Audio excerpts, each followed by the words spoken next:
G'day guys, Coach Sean Bose here. Today I want to talk about running technique to improve your speed, to get you more efficient, to get the most out of your training cycle, to make you more productive, and obviously to avoid injuries. Now, let's face it, we all want to get faster, but a lot of people get the wrong idea. They think, yeah, I just got to train harder, I've got to do high intensity, I've got to do more sessions, more miles, more this, but they overlook the fact that the technical element is so important, and if you get that right, you can be much more efficient, so your benefit is going to be far greater for what you have to put in. If you look at my cake tin lid whiteboard diagram here, I've got the rookie on top and the guru on the bottom. The rookie, you can see he's leaning right forward and trying to push the ground back like a big ripping stride, like a loping stride.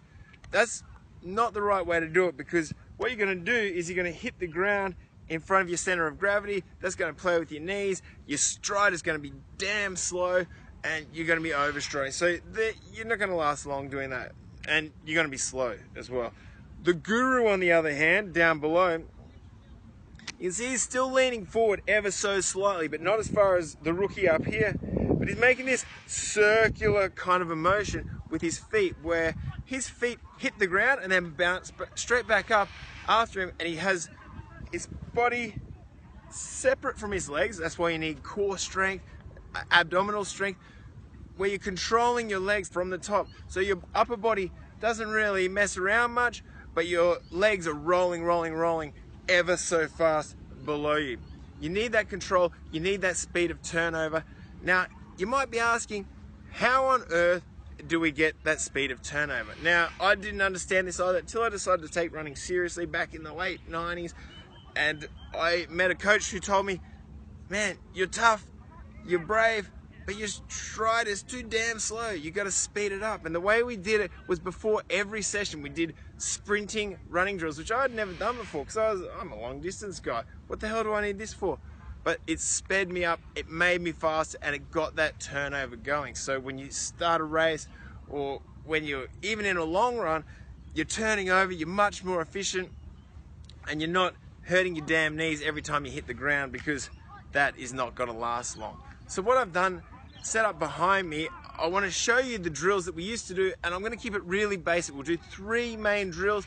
You can do more than this, but let's just start with this for now. It's high knees, bum flicks, and goose steps, or Russian dancing. And we're going to do them for 15 meters, extra fast, and we're going to focus on, like this guy, keeping our feet not long on the ground. You're going to hit the ground, boom, and you just pop off, all the way along. You want to be fast on your feet, like a twinkle toes, like a cat on a hot tin roof.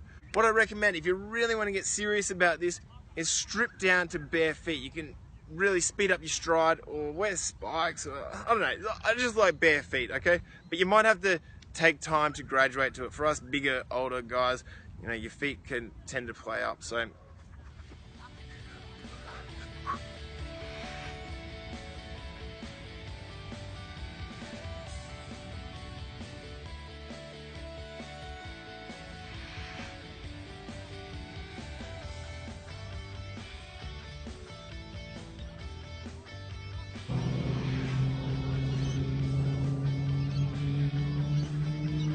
they're the really basic sprinting drills we do. They get more complicated than that, and we can work into that later.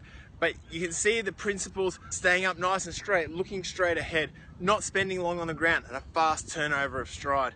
And after this, you would do something like 4 times 100 meter strides, or a run through, which is just running really fast with that fast turnover. I will show you though the next progression of these strides. And I guess after you've gotten used to doing these 4 times 15 meters and you're pretty comfortable with it, there is a level up from here. And what happens is, you'll do the stride for, say, the 15 meters, and then at the markers there at 15, you'll graduate into a really fast run that goes to about the 60 meter mark. And the goal here is to have a really fast transition between drill into run. So high knees into the run. So what I'll do here with the camera is I'll put it on that graduation marker, and we'll watch our turnover, so you get the idea of where you go from here. So let's put that like that. And what I want you to focus on is my turnover when I go from the drill into the run through. So here we go.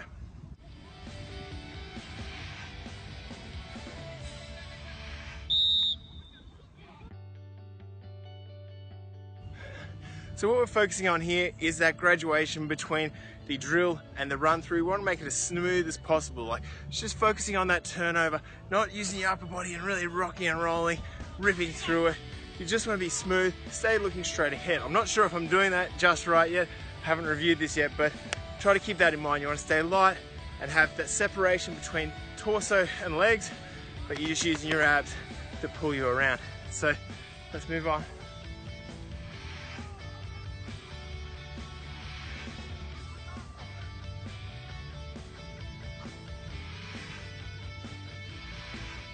So there you go, that's the drill graduating into the run through. Again, you'd follow this with your 4 times 100 meter strides and then get into your training session. But what you'll find over time is that your stride will speed up and you'll naturally be lighter on the ground and moving much more efficiently. So just focus on that technical element, get that right, and you can do it really simply. Like, I mean, that takes a couple of minutes and it improves you, helps you so much. So highly recommend that. Keep tuning in, I'm doing videos all the time now, so hope to talk to you soon.